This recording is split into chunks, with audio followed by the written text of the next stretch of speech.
podcast with my friend Emily. Emily, if you could just introduce yourself. Yeah, so I'm Emily and I'm married to John, and together we have four children who are currently 8, 7, 4, and 2 years old. And I've been a full-time mum for the duration, but I've just recently gone back to work part-time. Yeah. That's amazing, amazing. So, when it came to kind of the planning for and trying for children, what were your expectations going into it, and were those expectations met? Yeah, so when we decided that felt like the right time to try for children, we went into it sort of aware that it isn't always straightforward for people. I guess our main concern, if I'm honest, was fertility. And we just thought, what if we struggle to conceive? Never did we actually think about, really, if I'm honest, about baby loss. And that was our reality, sadly. And so fertility wasn't an issue for us, but we did lose 3 babies. And that happened across about 18 months, like they were all quite close together. And it was, I mean, it's a shock for anyone, even if you are really clued up about miscarriage and baby loss, it's always going to be a shock because it's never ever the outcome that anyone wants.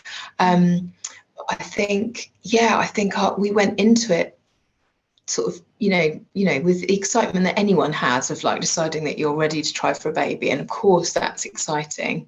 And there's nothing wrong with that. And I it's right to be excited. But we definitely went into it not expecting anything to go wrong. And nor did we really have any friends that we knew of. Like we had lots of friends with healthy children, but we didn't have any that we knew had gone through miscarriage. And so it was just something I'd never talked about with anyone before. And so it was a devastating time. It was just, I guess, one of the lowest points of our lives, if I'm honest. We were just so longing for a child and were so kind of poleaxed really by losing. And we went through that period of our lives, was a real time of grief. And I think it was, the reality was that actually it was really important to allow space to grieve. And our friends and family that were around us were amazing with that. And a lot of them had never had anyone close to them go through baby loss either. So it was like new ground for them. I'm so thankful for the friends and family that we had around us at that time, people who knew Jesus and were right there ready to support us and love us and pray for us through it.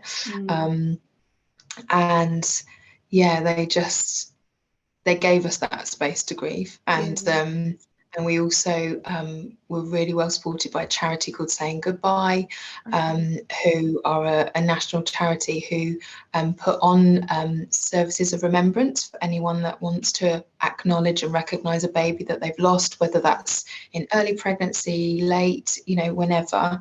And that was amazing because that enabled us to mark our children, even though we lost them, all 3 of them, we lost them in the first trimester. It was so, because then, there's nothing, you don't get any paperwork from the hospital to acknowledge your loss. You don't have anything. And obviously it's an individual's choice whether you name them, which we did, because we felt that was really important. But going to these services was like someone was saying, yes, like you can acknowledge, here's a service for your baby. And that was really, really important. I mean, I can't imagine, Emily, like 3 losses in 18 months. Like, I mean, we lost 1 baby in the first trimester, and I remember like trying again. There was that like, what if it happens again?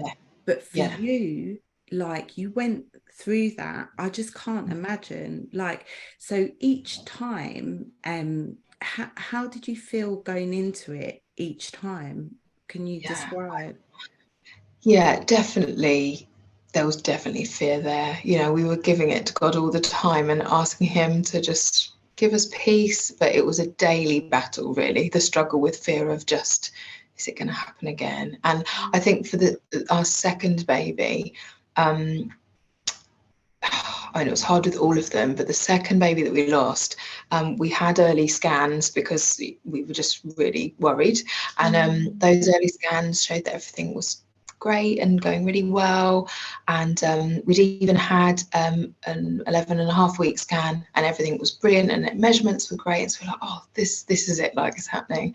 And then we went for another scan at 13 weeks, and that's when they couldn't find a heartbeat, and we found that the baby had passed away. And that was just the biggest shock, because I think that we had, prior to that 13.5 week scan, we'd started to relax a little bit and started to think, this is it now, this is happening. And so it was such a shock. And I'll never forget that night. We were shell shocked, we were devastated, and we just said to our close friends around us from church, like, will you come and pray? Like, we know that God is a God of miracles, and if He wants to bring this child back, He can.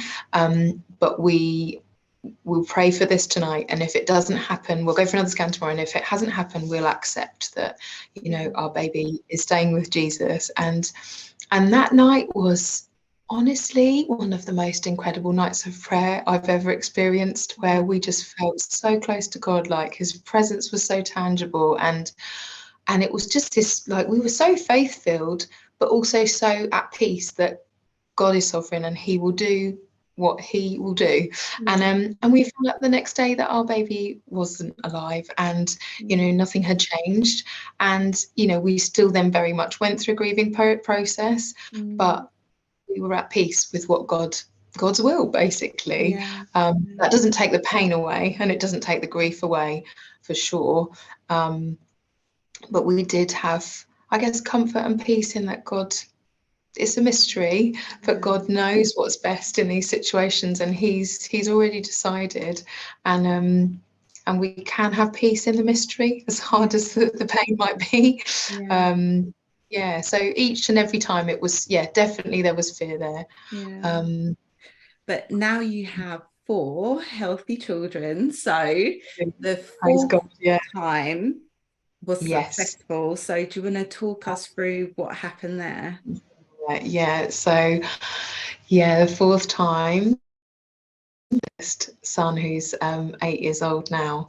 The pregnancy sort of seemed to be going okay to start with. You know, we were really nervous. We had an amazing doctor looking after us by this point, who insisted on giving us weekly scans.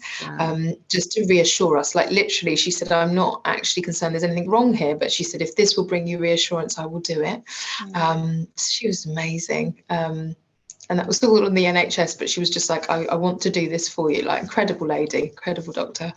And she ended up looking after us with each of our babies afterwards. And so she was amazing, and everything was going really well until all the scans were good. And then at 13.5 weeks, I woke up in the night and it became very evident that my waters had broken completely. And, you know, any one of us that's been pregnant before will know that the moment you have any type of symptom like that, bleeding or waters or anything, you know something's wrong. And I panicked, and John, my husband, we were both so worried. And I just said, we just need to get to the hospital to get checked. And this is where, again, my doctor, NHS doctor, had said to me, give me her number, and always said to me, like, if you ever need to contact me, like, just do. She's just an amazing lady. So I texted her, it's like 4 o'clock in the morning, and I texted her in my panic and just said, I this is what's happened. You might not even be on duty, you might not even be awake, but I just wondered, if you're around at the hospital, it'd be great to see you. And she's amazing. Like, she messaged me back and just said, I'm not actually at the hospital, but she said 2 of my doctors are, and I'm going to arrange for them to be waiting for you at Chase Farm A&E. And because there was still the A&E at Chase Farm then. So we drove to the hospital. We were living in Harringay at the time, and I just remember vividly, we were both crying. We were both so worried, and we just cried out to God and just said, God, we basically just said, God, only you can put these waters back. Like, I knew what had happened, and I knew that medically and clinically speaking, there'd be nothing that a doctor could do, not at that stage. And we just kept saying that over and over again. We just kept praying and crying in the car as we were driving there, just saying, God, please just put these waters back. And we just said, we can't, like, this can't happen again. We just said, Lord, we can't do this again. And I'll never forget, like, we arrived in the A&E, full waiting room, and there were these two, it felt like they were angels waiting for us, because there were these two doctors just standing there. Wow. And they just looked at me and said, are you Emily? And I said, yeah. And they said, come straight through, which was like, it's just crazy.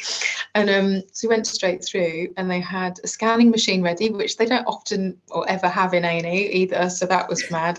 And so they just said, you know, like, they were really reassuring and just full of peace, and they just said, let's just scan you. And as they started to scan me, oh, it just gets me every time.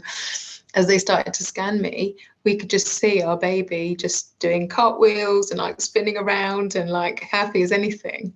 And we were both like, even though we'd prayed, even though we were full of faith and knowing that God could do a miracle, you still, in that moment when you see a miracle, you're still a bit like, what? Like, kind of amazed that God's done it, even though you know he can. And I remember just saying, we both just kept looking at the screen going, what, he's, because we knew, we were already had picked up from other scans that it was a boy, and we're like, he's alive, he's okay. And they were like, yeah, he is. And then my husband, just like, we were so thankful to God and both sobbing. And then my husband John just said, but how do you explain the water? And he actually picked up my clothes that we'd brought in, because we wanted to try and show them just how much water I'd lost. And you know, so he like held up my like soaking wet trousers, and they both just stood there, like, looked at them and like looked at the clothing, and then looked at us, and their words were, they just said, Mrs. Priestley, we have absolutely no explanation for what's happened. And then they pointed at the screen and they said, you see this fluid around your baby? And we said, yeah. They said, that's actually more fluid than we've ever measured on anyone before. So they said, your baby is just surrounded by more water than we've ever seen. And we were like, what? And yeah, it was just a complete miracle. And the pregnancy went on to be free of complications. There weren't any other, there were no other complications, and he was born healthy and well, full term, and yeah, it was just miraculous. And we always say, and when we've explained it to him, we always just say, every baby is like protected by supernatural water, but we were just like, you were given like fluid around you to protect you from God. Like, it's just amazing. Yeah, amazing. So I've obviously heard you tell that testimony before, and it was just like, I just love hearing people's testimonies and just hearing about, the miracles that God does. But during that time, I know you mentioned about trying for baby number 2. Like, did you ever lose hope in that period? How did you keep that hope? How did you keep on putting yourself in that situation, not knowing what the outcome would be? I don't think we ever lost hope. There were definitely moments where sort of energy wise, I think we were both just like, can we go through this again? Like, can we risk going through this again? Yeah. Because we just sort of felt, there were times where we just felt so zapped of energy, and it was sort of the preparation of, like, emotionally, of thinking, can we, like, do we dare try again and risk putting ourselves through this emotionally again? Because you want to protect yourself, don't you? Like, when you know something will happen. But I think the key was that we never lost hope about whether God could do it. And I think that, we knew in our own strength, like, we couldn't cope emotionally. But truly, like, and this was as a result of just leaning on God and trusting him, and like I said, being surrounded by people that kept encouraging us and supporting us in our relationship with God. But yeah, we just always had this absolute certainty that if he wanted to, that God could do it, and we knew that. And I think for us that was an absolute truth, like God can do miracles. And even if for whatever reason, because at this point when we'd lost the babies, we didn't know if there was some problem that was actually stopping me from being able to carry a baby. But we just had this absolute kind of trust and knowledge that, you know, even if there's something wrong with my body, even if there's some condition, whatever it is, if God wants us to have a healthy baby, he can do that, because he can do anything. And I think that's what kept us full of hope, like even in the moments where we were struggling, just that God's a God of miracles. And I think we just kept coming back to that and kept, we always say, like, despite that time being such a hard time emotionally and mentally, I feel like it was a time that drew us closer to God like never before. Like we just, I guess we just had to depend on him completely because it was all beyond our control. Like it was beyond doctor's control, it was beyond our control, and it was only God that could give us a healthy child. So yeah, I think that's what kept us. So how would you say that that experience, and also like now that you are a mother, how has that shaped your relationship with God? Yeah, I think it taught me a lot about trusting in him. And I think that's really shaped me and taken me into motherhood, like in a crazy kind of way. You know, God teaches us through everything, doesn't he? And you know, I don't love the pain that we went through of losing the babies, but I can see how there are things that we learn and experienced in God during that time that have shaped us and shaped me as I came into actually mothering the 4 children that we have on earth now.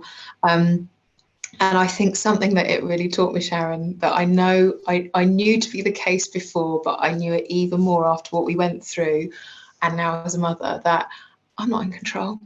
Yeah. I am not in control of anything. And I love to tell myself that I am, because we all do that, don't we? But actually, God is in control and I'm not. And I think that was just, I feel like that's a lesson I learn over and over again in life, and even more so as a mother now. Like, I just need to trust God in everything and lean on him in everything, because ultimately he is God and I am not, and he is in control and I am definitely not, despite my attempts to be in control of things. And I think that was something that really sort of shaped me through what we went through, and then coming into motherhood and the craziness of the highs and lows and the madness that motherhood is. And I love it, but it's crazy, isn't it? But I think I'm reminded of that often in the crazy moments in particular, like, God, you are in control and I'm really not. And I feel like it's really taught me to just call upon him in everything. Like, don't get me wrong, there are moments where I forget to do that, and I need to remind myself regularly. But you know, in hard times with the kids and figuring stuff out as a mother, and in the good times as well, like, I just need to call upon him and like ask God for help in the tiny little things of my day, in the bigger decisions. Like, I just need to ask him for help, and he'll always do that, won't he? Like, he always delivers. And remembering that he's in control and I'm not is like the most freeing thing as well. Like, it frees you from worry, it frees you from, you know, the fears that you get as a mother. Like, it just, yeah, it's really releasing remembering that. Yeah, 100%. I think like I didn't realize how much of a control freak I was until I had children. And I would say, I trust God, you know, but yeah, I think having children has really kind of revealed to me my lack of trust. And definitely of recent years, I feel God's really like, you know, showing me that and saying to me, Sharon, just release it, surrender. Yeah, absolutely. I feel like it's a lesson I just have to keep learning it over and over again. Like, God's so patient with us, isn't he? Because he must be like, oh, how many times have I taught you this? Honestly. Oh, so like, since being a mother, is there like one piece of advice that you think you would have benefited from if someone had told you something about that particular thing in advance of being a Yeah. mother? I think there are a lot of things, but one thing that did really come to my mind, because I don't feel like anyone did say this to me in advance, is the worst thing that you can do to yourself as a mother is put pressure on yourself. Like, I feel like this is, again, a lesson that I've had to learn over and over again, but particularly when our eldest was born, and it was the first time I'd looked after a baby and everything that goes with having a newborn and figuring it all out together with your partner or your husband. And I think it wasn't really that anyone else was putting pressure on me, but I definitely put a lot of pressure on myself that everything had to be perfect, that, I had to sort of do, you can read so much stuff about parenting, can't you? And I didn't do a crazy amount of reading because I was conscious that I could so easily like get overwhelmed with like trying to do every parenting technique under the sun. So it wasn't that I'd read loads, but I was just conscious of, what I thought was the right way to do things. And, anything from like how feeding should be to like, whether you're doing baby-led weaning and, all these different options that you find yourself facing. And I just would say that is definitely advice that I wish I'd had, just to and I know it's hard because I guess every new mother has to sort of navigate it for themselves and learn for themselves what's going to work and what's not. But just try not to put pressure on yourself to make things perfect, because ultimately perfection doesn't exist anyway. Like, nothing in this world is perfect, and parenting's never going to be perfect, certainly not. And so I think and I know, it's a verse that's well used because it's so important, but that verse that says, I think it's in 1 Peter, where it says love covers a multitude of sins. And I feel like you have to know, and I guess be told ideally, but remember that nothing's going to be perfect in motherhood or parenting, and you are going to make mistakes, but God's love will cover you. If you're giving yourself to him and putting God first, then he will cover you and cover the things that do go wrong, and cover the stuff that in the evening you get to the point, you get to the evening and they've all gone to bed and you think, oh, I don't think I dealt with that well. I don't think I did that right. And I think I've really messed that up. And I'm going to have to talk to them in the morning because I feel like I've not, done that justice, or whatever it is. And then, and those things are important to put right if you do feel like something's gone wrong. But you also have to remember, I'm not perfect. I'm never going to be. But because of Jesus, like, I'm covered by his love, and he loves me and he loves my kids, and he will work things out for us. Yeah, absolutely. I mean, I do remember like in the early stages of my firstborn, kind of hanging out with you, and like I used to ask you so many questions. What did you do in this situation? What did you do in that situation?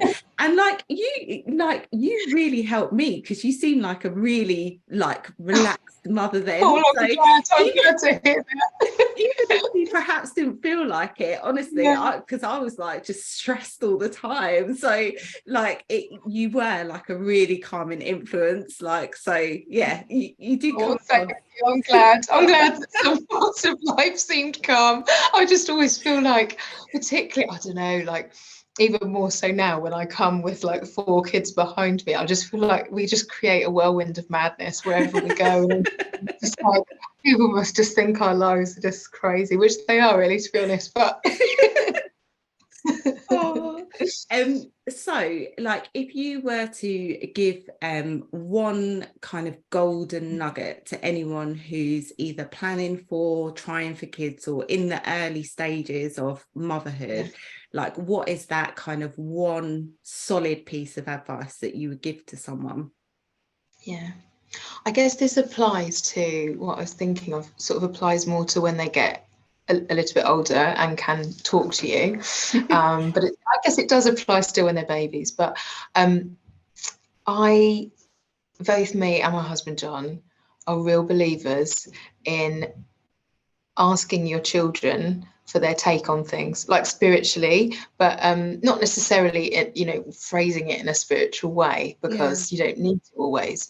But we've really learned over the years to just, like, not over everything, but like something that we might be talking about between the two of us, or figuring out, or making a decision on, and we might just say to them, what do you think about this? And we can't obviously involve them in every decision because it's not necessarily appropriate, but we've just learned time and time again just how much we learn from our children. Like, how, as parents, we expect to be the ones teaching our children, and we are, because we teach them in the way they should go, and we're nurturing them and teaching them as much as possible. But we've been like so amazed by how much we've learned from our children, and we learn all the time from the things they come out with, but also when we're really deliberate about asking their opinion and just asking what they can see, or what God's been saying to them lately. And yeah, just like recent, like the other night, our 4-year-old, we were in the middle of like bedtime madness, like we just bathed them, like our youngest 2-year-old, they were all in the same room, and they're all running around and hyperactive, and like madness before bed, really calm experience before bed. No. And then someone was reading a story, someone else wasn't getting dressed, like it was just mad. And then our 4-year-old, who we thought was just like sitting reading a book, she just suddenly looked up at us, and she wasn't reading a Christian book or the Bible, and she just looked at us all and she went, "Do you know what?" And she was being really serious and like deadpan. She's like, "Do you know what?" So we said, "Yeah, what's up?" And she said, "God will always love us." And it was just one of those moments where we were like, because everyone went quiet, like it just stopped everyone in their tracks, even my 2-year-old. And we just said, "Yeah, you're absolutely right. What made you think of that?" And so she said, "Oh, God was just talking to me about it." And we were like, wow. And you're just like, wow, in the midst of this craziness and this noise and this chaos, like God's speaking to you. And it really caused us all to just stop. And it really affected like how we prayed together that night, because we were just, it then led to like this whole conversation about, God's love for us being eternal, and there's nothing that we can do that's ever going to change his love for us. And I'm just regularly amazed by how much we learn from our kids, and how much God is speaking to them all the time in ways that we wouldn't expect.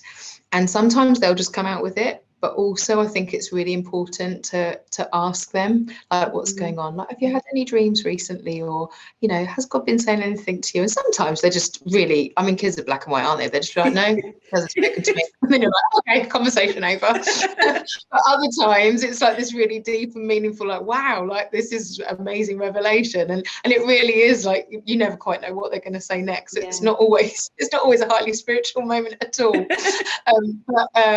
But yeah, that would be, sorry, it's a long piece of advice, but expect to be taught by your children is what I'm saying, and be proactive in asking them what God's saying to them and what they're learning about God, because he will reveal himself to them. That, do you know what, that is, it's so profound, because I think having like even though my mum was white British, like I would say that I had a Nigerian upbringing, and children are kind of treated in a particular way, and so actually it's something that what you've just said is something that I've never really thought about, because it's not anything that I've been encouraged to think about, if that makes sense. It's actually such helpful advice for me right now, because like sometimes Zachariah and Asha, they'll just, like you say, they'll just come out with statements about God, and I obviously like encourage them in that moment, but I don't think about asking them why they've just said that. So thank you for that, because that's what I will start to do now. A pleasure. No, and I don't know if we've got time, but there's one more little story that I just thought of.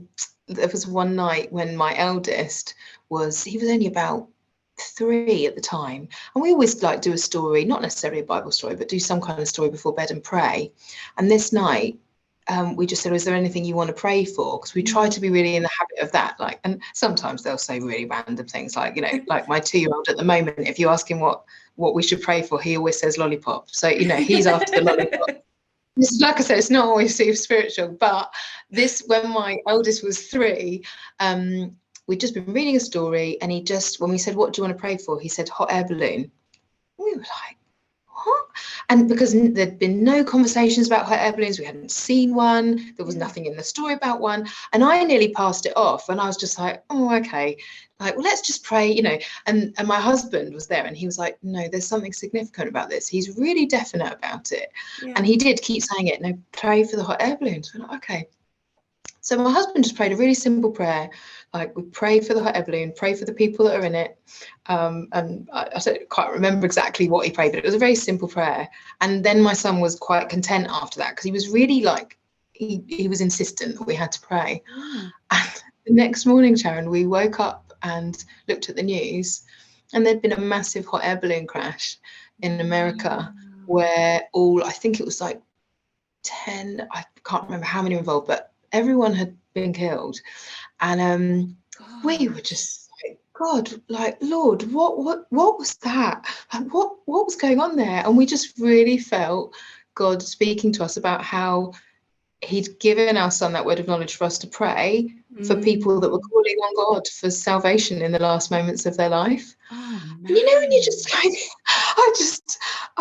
I mean, yeah, it just blew us away. And I think that was a really early on lesson, because like I said, that was my eldest son when he was little.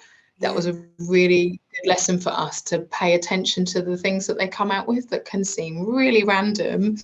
And I still have to remind myself to pay attention to those, because sometimes I'm like, oh, okay, yeah, like, you know, let's carry on thinking it's just, you know, there's nothing in it. And sometimes there won't be anything in things they come out with. But yeah, like, it's just another example to me of like, God loves speaking to children, doesn't he? Just as much as adults. And yeah, like, it really taught us to keep on asking them, like, what God's saying, but also, what do you want to pray for? Like, who do you want to pray for?